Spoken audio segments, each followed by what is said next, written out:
Alright, today I wanted to show you this Xtool diagnostic tool. It is way more than a code reader. It is actually a bi-directional tool, and that's what you get. It's Bluetooth.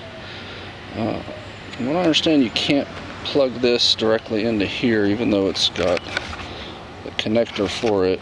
You have to plug this into here, and then this communicates Bluetooth.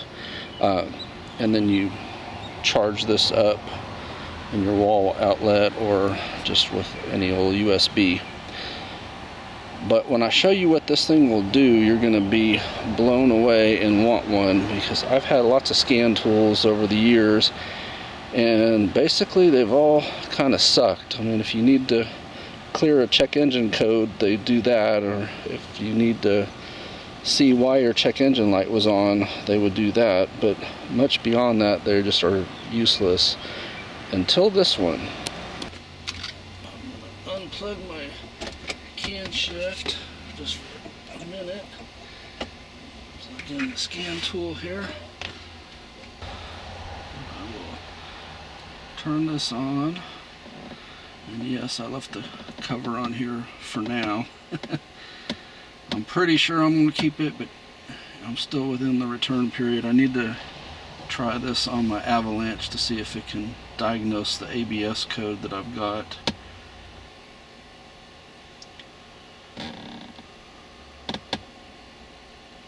And I'm still learning how to use this. Bear with me here. Like, we'll look at the codes, for example. There's no codes. Go back.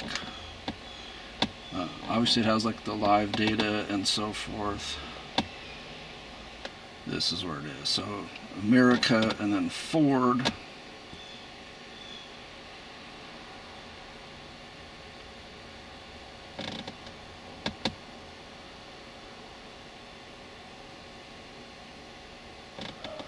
Crown Victoria. So for some reason it doesn't seem to know the difference between a 10 and 11 and a Mercury and a Ford. But, you know, that's not that big of a deal.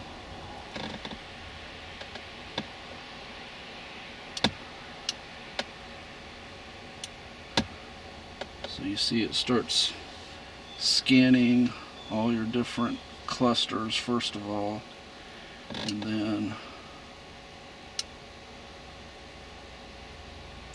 there's 10 altogether that it's going to do.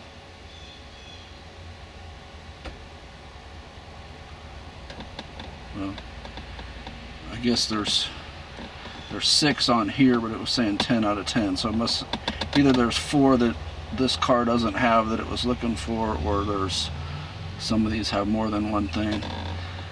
So like here it says driver door module fail. If I diagnose that.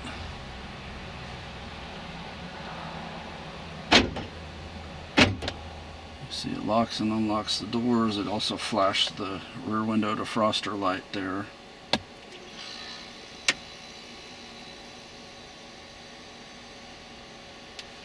And it's fault of tire pressure sensor. Well, I know that because I have a spare tire on when I had my blowout, if you remember that video. So that's not really concern for me. I actually run the tire pressure monitor system, you know, the aftermarket one.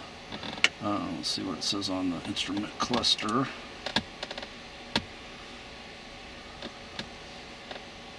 So like right now it lights up everything over here, and it's, you can see the needles are bouncing around. Oh, it's checking things.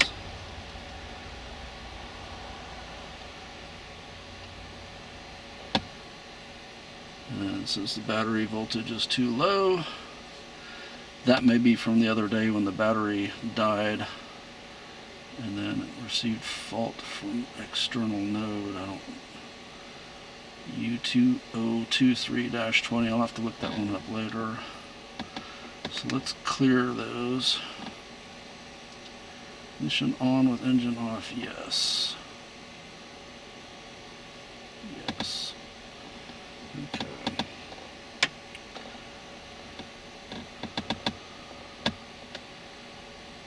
Now, all of these, you can activate them and mess with them. And there's a whole bunch. So for example, control the fuel gauge indicator. So you see it's gone to full, and then if I turn it off, it drops back down.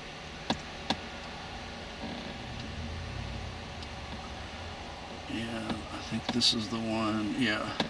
So here, like, you can change the reading of your fuel gauge to correct for any kind of errors. I guess if your needle was off, or maybe you just like it to read a certain way, you can up or down it there. And you know, it's got all these different things, and they seem to be like, let's do warning lamp of safety belt. Let's see. So I put off, and I'm guessing that won't warn me if I'm not wearing my seatbelt, which I always wear my seatbelt when I'm driving, but if I'm moving around the shop, obviously I won't wear it, and I don't really need a dang warning about that. So I'll leave that as off.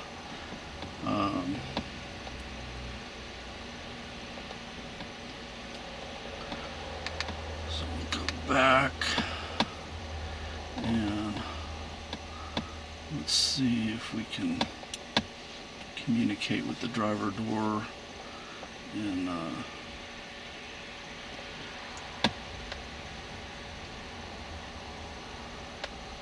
unlock of driver door or two-step.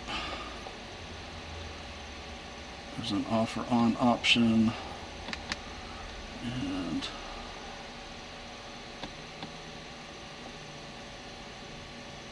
you see there's like LED of memory recall, backlighting of keypad. I'm guessing those are for the models that have the keypad doors. Let's see what lock says, on or off. Put on, let's see what happens. Response error. Okay, so some of these may not work with the P7.1 and P7B models. Let's see, lighting control. Let's see what we can do here.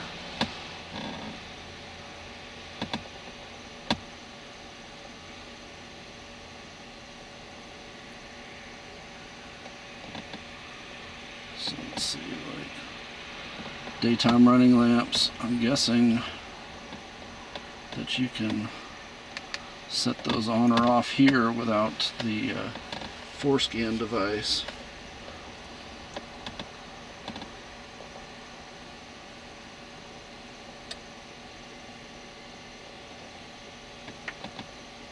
Since I don't know what some of this stuff is, I'm a little hesitant to make changes.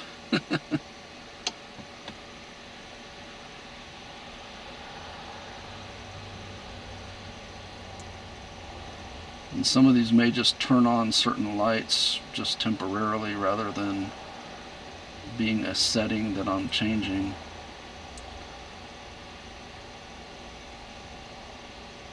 Like left front turn lamp. Let's turn that on and go over and see if it's on now. Okay, no, it did not turn that lamp on, so I don't know what that's for.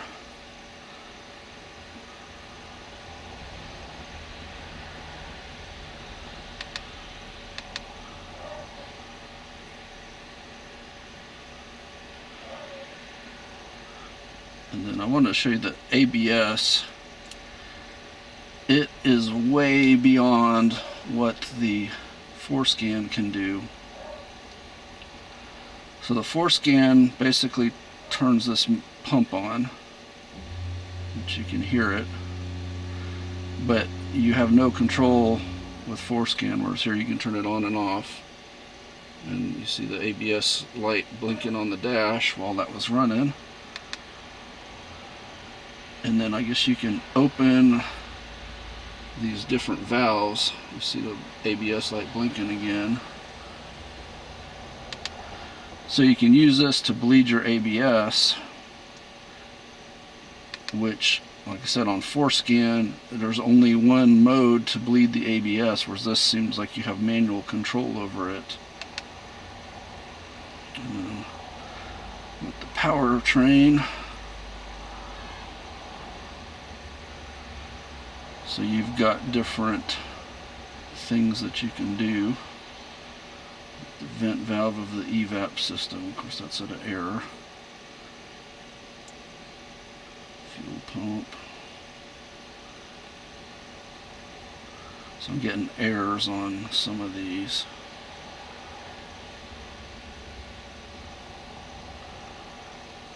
I wouldn't personally mess with some of this stuff, but it looks like you have the ability to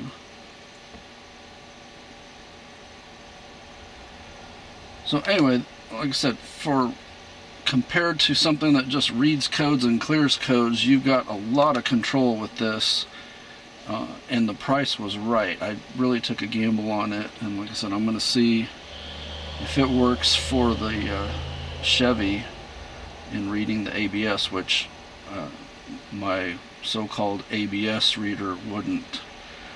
So I'm hoping that this will. Let's see what this does. So this just has codes and clearing. No faults present.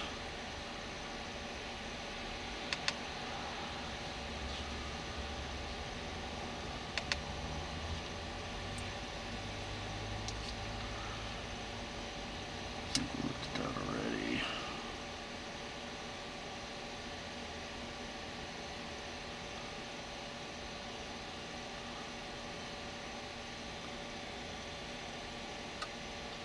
Okay, so this is just turning on and off the lamps, I guess, so you can test them.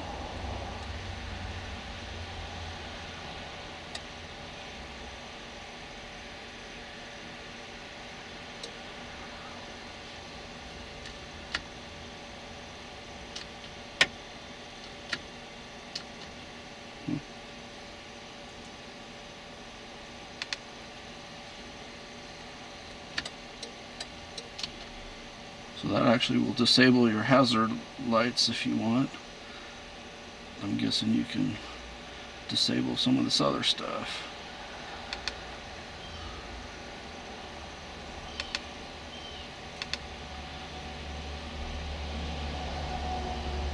Anyway.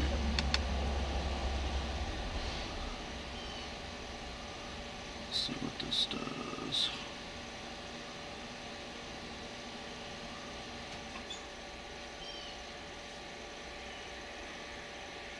So I can't do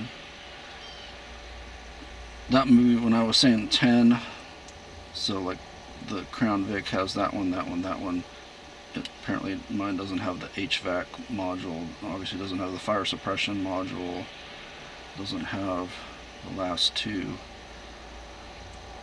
So that's probably out of 10.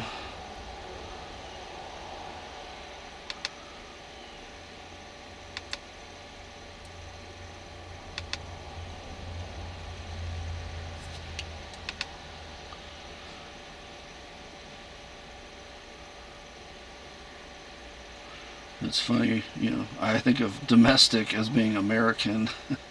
So whatever country this is the domestic. Let's see what else we have.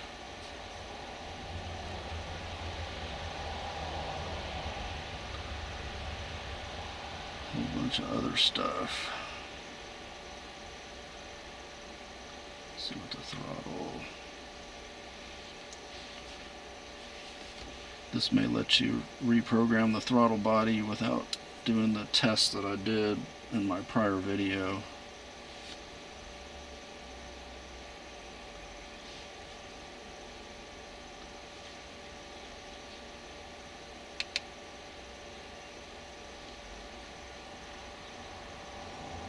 Turn off ignition rate 15, then switch for 10.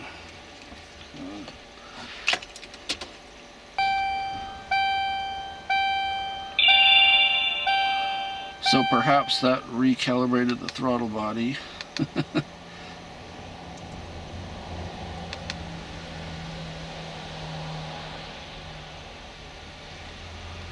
see what this has. I'm guessing there's a whole bunch of features that I will eventually learn.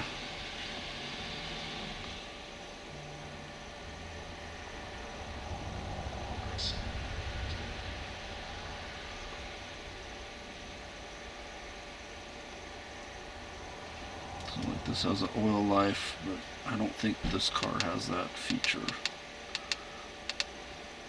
Anyway, I'm excited to try this out. Like I said, I'm going to do it on the Chevy next to see what that does. So I'll let you know. Maybe you should go pick one of these up for yourself.